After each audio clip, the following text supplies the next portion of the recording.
Timeout with Jason Salas.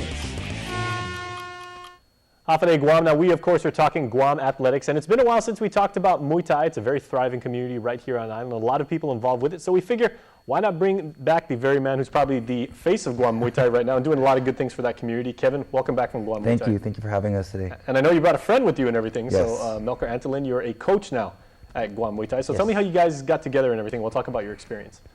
Well, it started because I actually went there as a student. Okay, me and my son went there as a student. I went there, paid my dues, and then that first week, probably like the second or third day, Kevin comes up to me and says, "Hey, I heard that you have a background in coaching and training. I heard that you do, like CrossFit and things like that, and that you've coached before." I said, "Yeah, I've done a little bit." And he asked me, he said, "Do you want to help me out over here? You want to work over here? I need a good conditioning coach, and somebody to help me out. It looks like you got some good experience." So I said, "Yeah, we'll see. I'll try it out." So from then on, that's how it started. And then when we were talking, we actually have a lot of mutual friends. We just never knew each other, but a lot of our friends, we knew the same people. Well, it's a really small island. It's a really small world, Yeah. too. Yep. Yeah. Okay, so what has Melchor brought to the table as far as, what the gym can provide and, like the types of training that you guys give to students? Yeah, see, when I first started, it was just strictly Muay Thai, traditional Muay Thai, the martial art, the sport. What Coach Mel brings is he brought this program called FightFit, and it's basically a conditioning class. It's similar to what they do in CrossFit, but with less equipment needed. And it's been a real big hit with women, with all athletes, everybody. So it's a conditioning class that we have right before our Muay Thai class, and he brings a lot of good leadership too. He's a coach and stuff, and yeah, the team is complete. So it's good. Well, let's talk about that, Mel, because you're a sergeant first class in the Guam Guard Yes. for a very long time. You also coached Sanchez wrestling for Yes. more than a decade. So what's your background with athletics? Basically with athletics, when I was in high school, I wasn't the best athlete, but I was a multi-sport athlete. I did cross country, wrestling, football, soccer, and I tried track one year, but it didn't work. And then after that, as soon as I graduated high school, I joined the Army, active duty Army. And then while I was in the Army, I still continued my wrestling. I was actually trying to my goal was to join the all-Army wrestling team. So I made it as far as, we have like little tournaments from a unit all the way up to the base. I actually made it to the base championship to see if I can try out for the all-Army team. But I injured myself during that competition, pinched a nerve in my back, so that was the end of my wrestling career. And then I came back to Guam. That's when back in '98, and then jiu-jitsu was hot, so I said, let me try it out. So I started doing jits a little bit here and there, and then a couple years later, the wrestling thing at Sanchez just fell on my lap. One of our old friends, I don't know if you remember Ray Vicarito. Yep. He was coaching, Absolutely. Yep. and he goes, "Hey, do you still wrestle? I need a coach."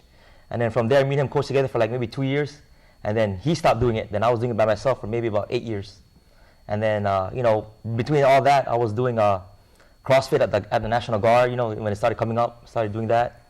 And then I also do combatives in the National Guard. I got some level certifications of that. And that's really taken off too. Yes. Yep. And then as far as the kickboxing part, every time I would go training to the States, and I knew I'd be there for at least a month, what I do was find a kickboxing gym, and I would join. I asked them for like a special rate, like, "Hey, I'm only going to be here for a month, 2 months, can I join?" And I would train. I wouldn't do no ground. I would just train like kickboxing for like the whole time I'm there. And then from there, I developed it. And when I came back to Guam, there wasn't really any just straight kickboxing or Muay Thai gym till he opened up. And then I heard about him when he was still in Talabox, but that was still kind of a far drive for me because I live up north. So when he finally opened in Manilao, I said, "Hey, it's a little bit closer." And then that's how it all started. So you also see the expansion paid off. Yeah, it was actually before the expansion. Okay. But the relocation, yeah. Oh, very cool. It was good. Well, the last time we had you here, Kevin, it was interesting because we were talking about the philosophical side of Muay Thai, and Yes. that's one thing that you stress probably more than anything is that students really have an appreciation for, the spiritual side of the Yes, sport. So definitely. what has Mel's training, in developing, the various muscle groups, and we'll talk about exactly what they are, but how is that kind of blended into, the spiritual side and then, the athletic side and physical fitness? Well, it blends in perfect because he brings the conditioning and the discipline on that side of the physical side of it. A lot of the students who dedicate themselves to the physical, also spiritually developing themselves, you know, in the spiritual sense of it, and so it's a good marriage, you could say. Okay, now real quick, Mel, Mel, we got about 30 seconds. What muscle group specifically does FightFit concentrate on, and how do you condition that part of the body? Well, my basic thing is I try to incorporate as much as the whole body as possible. I don't try to concentrate on just one part, like bodybuilding. I make sure the whole body is in sync. You know, that's how I do, like, you know, almost like some Olympic style workouts where you're using the whole body. Oh, very cool. Yeah. Okay, so how can people get involved with Guam Muay Thai? Because I know you guys are constantly expanding and everything. So how can people hit us up, find you guys, and how can people get a class? Just hit us up on Facebook, Guam Muay Thai, Instagram, Guam Muay Thai. We're having a women's class tomorrow, 11 to 12:30, just for women. And that's something new that we're starting too. And just come by Manila, drop by the gym. Everybody is welcome. The Guam Muay Thai Instagram account, also really, really good photos. really, really high-res stuff.